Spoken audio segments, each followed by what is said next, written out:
Now, Frosty, I have a question for you. Yes, sir. There's a lot of people out there who are cognitively disonanced and people who are having mental and psychological troubles. Right. Such as depression, anxiety, mood disorders. Yep. People don't want to really deal with life anymore. Okay. And a lot of people are worrying about the future of society and what it holds for future generations. So what could you say as a word of hope for people who are in doubt or people who feel like life isn't worth living? What could you say? Okay, here's what you got to do. You got to remember, first of all, number one, you're alive.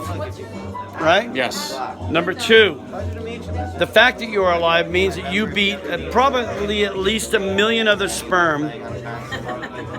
Okay? You are 1 in a million already. Before, when you were born, you were 1 in a million.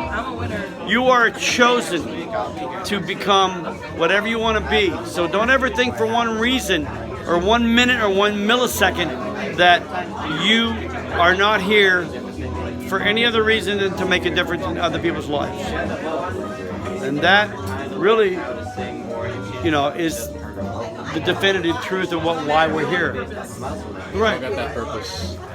Hi. Everyone matters. Everyone makes a difference. Right. Sometimes it takes a lifetime to figure it out. And I said this last time, and you can post this because I can put. You don't realize when you say something to someone, what kind of day they had. The difference between what you say and what you think about saying to them can be the difference between them making a decision to do something positive or negative to themselves. So always remember, you do have more of an influence than you think you do every time you walk anywhere. And look at people, look at them. Try to imagine what kind of day they're having. And if they're having a bad day, just be thankful that you're having the day that you have, because you're alive, you have talent, and you are playing with people that you love to play with, and you are in a career and a profession that you embrace. My God, how lucky are we? Really? Yeah. Really? It's pretty lucky. You could post that, baby. Oh yeah, I'll post it. Thank you, Frosty. You're welcome. Words of wisdom from Frosty, the Frosty Lawson over here. The legendary, prophetic Frosty over here, giving us words of wisdom about Maureen's Jazz Cellar in Nyack. Hashtag live music, hashtag. Whatever we hashtag it, I don't even know. Nyack New York interview here. So continue talking. You were talking about your past life progressions. Well, it was somebody else picked up on it. So what happened was I was visiting a friend, and I went into their. And he said, when you get to my apartment, knock on the door, and just come on in. So I knocked on the door, and he just come on in. When I entered the room, this gentleman was doing a past life reading of him. The guy was looking right at him, and when he saw me, he went. And I went, what? He goes, oh my God, you go back to the biblical times. And I've always had a... He said you go back to biblical times. Biblical times. Yo, I feel that. Yo. See that, yeah. Is it that strong, really? You know, because you have like a prophetic kind of vibe, man. I feel that, though. You know what I'm saying? You got the Moses kind of vibe, you know? I feel it. So he said, you go back to the biblical times. He goes, look, believe me, I'm not trying to solicit my business to you. I'm not trying to sell you on a past life reading, but you go back way back. Say out of the camera. So I've always had a fascination and an interest in all historical periods.